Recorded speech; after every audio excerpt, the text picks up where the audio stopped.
Well, hi, Flosstube. This is Tina Frazier coming to you from Columbus, Ohio. Actually, I'm in Williamstown, West Virginia at my in-laws' house. It is about a little after midnight on Friday, October 20th, and we just got in. We got in about 2 hours ago, roughly, give or take. Everybody else has gone upstairs to bed, and I'm kind of sitting here all alone in the den downstairs. This is an old house. I can give you guys a little tour later, maybe. But yeah, I brought the mods I made for the floor stand at home. I brought them with me, and you can see I have it set up here. This is going to be kind of my stitching station. You see the bay window there, and I have the television, and out that way is the front living room, and the light on in the hallway. I don't know if you can see that. It's hard for me to tell what you can see. The light on over there with the green wall, that is the foyer for the front room. That doorway is the kitchen. That door is the computer room, laundry room. And this is the main room that everybody kind of stays in. We're in the den. That used to be the TV that they watch. That one is now the TV they watch. The fireplace is not working. It was an old gas fireplace. There's a matching one up in the room upstairs. And there's one on that corner in the living room from where I'm at. But this is kind of going to be where I'm stitching. I have my OttLite and my OttLite lamp and my magnifier light on my project. I'm working on the little sweeper girl. I'm trying to get her done, so you can get a little bit of an idea of kind of where I'm at. This is where I'm at on her. I'm not sure what you can see of her, but anyway, there she's at. I'm trying not to get much of the pattern in there, but anyway, that's where she's at. This is my setup for this weekend. For stitching, I'm kind of sitting on the couch, but this is my setup for stitching. Looking forward to finishing this weekend and getting started. After work today, where I work, there happens to be a Barnes & Noble kind of across the street, or in the shopping area near where I work. So I went over to Barnes & Noble because a couple of people on Flosstube have been talking about picking up a couple of UK magazines recently. And so I went over there. I know Barnes & Noble has a wide selection of magazines, especially craft magazines from overseas. So I went and picked up a couple today. The first one that I picked up actually is it's The World of Cross Stitching. You guys have probably seen this one. I'm not going to do a walkthrough today, but this is the one that I picked up today. I'm not sure who that picture that's behind me, I'm not sure who that is. I think they picked that up at an estate sale many years ago. They've probably had this picture hanging up pretty much ever since I've been coming here. And I met my husband in 1994, so it's been a long time. I'm not sure who that is. It's nobody in the family that we know of. It's just a picture they picked up at an estate sale or some sort of auction or something. They used to do auctions all the time. But yeah, this is an older house. They have a lot of antiques and stuff here. But oh, and a little tidbit about this house. This house was built in, I want to say, either the late 1700s or early 1800s. And this house at one point in time used to be a doctor's office. It is known to have a ghost. So if I happen to pick up any voices of anybody on this while I'm doing this, yeah. Anyway, so back to the magazine. This is the Cross Stitcher. Oh, the World of Cross Stitching. Excuse me. This is the, well, heck, where is it? I don't know if it tells me what. It doesn't tell me which one it is. Anyway, so I will do, what kind of intrigued me was this little Asian motif up here. My husband and I are really into Japanese patterns, so I figured I'd give it a shot. But I opened it up and there's a couple of things in here that I think I will do. Like if you look, not this one, but the one next to it, the little pillow thing with the wreath. That wreath is really cute. It's a cute little wreath. I might actually end up stitching that. But the interesting thing is this was wrapped in plastic. And it came with a calendar. And the calendar is cute as all heck. I love bunnies. Okay, bunnies are one of my favorite animals. And I've always loved bunnies. I used to have a bunny growing up. And I had a bunny in high school. It was the best bunny. It was a dwarf sable point rabbit. His name was Snowshoes. And I could do everything with that rabbit. That rabbit loved me.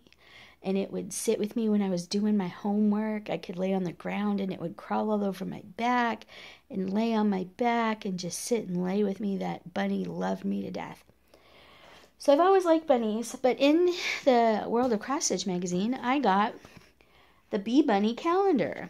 So I'm guessing that this Bee Bunny is a character that shows up in the magazine quite often. This calendar is really cute. Look at all these patterns. There's 6 patterns in here. These patterns are freaking adorable. I'm gonna like doing these. This is a bonus. Yeah, I like them. Bunnies. Bunnies. Yay, so I was really happy about that. Oh, and it also came with another little thing. It came with the Christmas kitten. Little teeny leaflet with a pattern in it. Little teeny leaflet. This is by Leslie Terry. Not sure how you say her name. But this little kitten is too cute. And the nice thing is this pattern is, it's like on laminated cardstock of some sort. So it's really, it's a little thicker than most patterns. And it's a little cute leaflet. This came with that World of Cross Stitch magazine. So the other one I got today, is a magazine called Enjoy Cross Stitch at Christmas. Enjoy Cross Stitch at Christmas. Now you will notice that this one came in a project bag. This is exactly how it came. In a little zippered project bag. Right here. You can see the little zipper slide. All the way up here. It came in a little zippered project bag. Because on the inside with it, don't mind me when I try to do this one-handed, it came with projects. See all these little Christmas ornament type of things? It came with the cards and the floss and the little felt shapes, the heart and the stockings. It came with it all. So you could do it. So I have a project bag for my new projects. And everything was packaged so nicely. Look at how this is packaged. Look at the floss. If anybody can tell me what brand of floss that is, I'd be much appreciative. Couldn't find it anywhere. It just says high quality embroidery floss. But look at those shapes. You have a stocking and a circle and a heart. And then you also have ribbon and cards. But it came packaged like this. Isn't that cute? Isn't that cute? Comes with light blue Aida. Again, I'm going to have to probably give that away at some point. But anyway, that's what I got. So this is Enjoy Christmas, or Enjoy Cross Stitch at Christmas. All you need to stitch for Christmas. So this issue also came with a special thing, a pull-out pattern. This is the pull-out pattern. It's called Joy to the World. And it's kitty cats caroling. I'm probably going to end up doing this project. I'm actually kind of excited for this. It's a little pull-out thing. It's a little, I can kind of show you the inside. It's just a little pull-out kind of chart thing. Yeah, you're not going to see. But yeah, there's the floss. There's the floss list. kind of tucked up in there. But yeah, it's just a little leaflet that you can pull out called Joy to the World. This is really cute. And then you have the magazine itself. Pardon me. Little short magazine itself. The Joy of Cross Stitching. It has a lot of ornaments, a lot of motifs. What really caught my eye was kind of these gingerbread men here. Again, I'm not going to show you much inside. Oh, the other thing that was really cute are these little motifs. These look like very quick to stitch motifs. But anyway, so these are UK magazines. Oh, and this is the Christmas 2017 issue 18. Christmas 2017 issue 18. Enjoy cross stitch at Christmas. All you need to stitch for Christmas.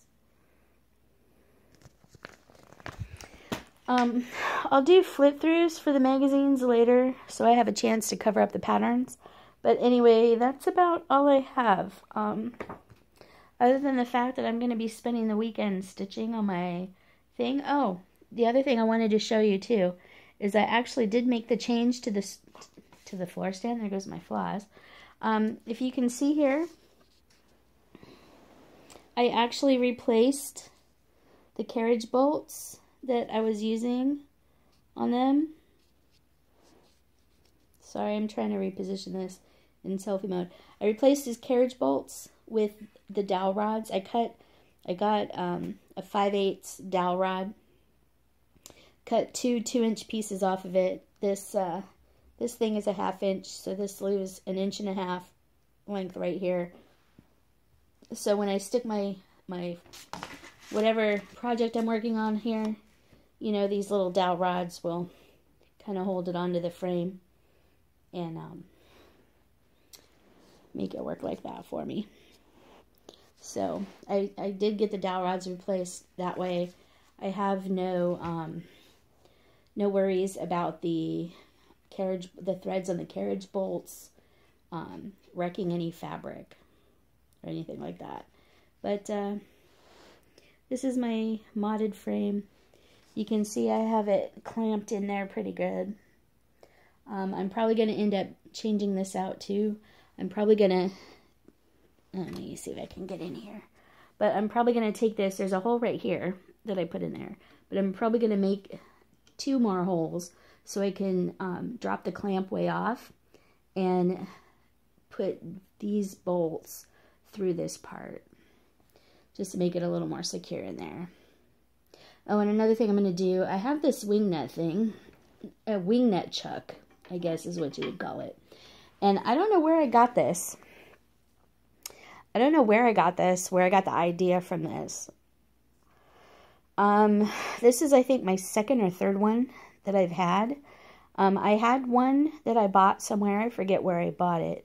But one of these sides broke off because I was trying to torque the wing nuts a little too tight. But this is a wing nut chuck. Basically, you take the wing nut, you put the wing nut in the groove, and then you can take this and turn it either way to tighten up the wing nut. So essentially, like, say this, let me get this. So say this is the wing nut. You know, you could stick it in the groove, and then you could tighten it either way, and it would tighten up the wing nut for you. Or, like, you know, you could put your bolt through the hole if your wing nut was way down. Like, say your wing nut was resting on here. Put this through the hole and tighten the wing nut this way. It makes tightening and loosening wing nuts really, really easy. But I'm going to see if my husband or a friend of ours can make me a couple of more of these because I need one at home. I'm going to actually take this back home with me. This was kind of attached to this floor frame because this floor frame that I have here, this is my Edmunds floor frame. You can see it's a lot different, a lot more basic than the Grip It floor stand. This was the one that I ordered through the Hirschner's catalog, probably in 1994, 1995, somewhere around there. But yeah, so I have a wing nut chuck. I like this little wing nut chuck. Saves my hands, makes it lots easier to tighten and loosen wing nuts.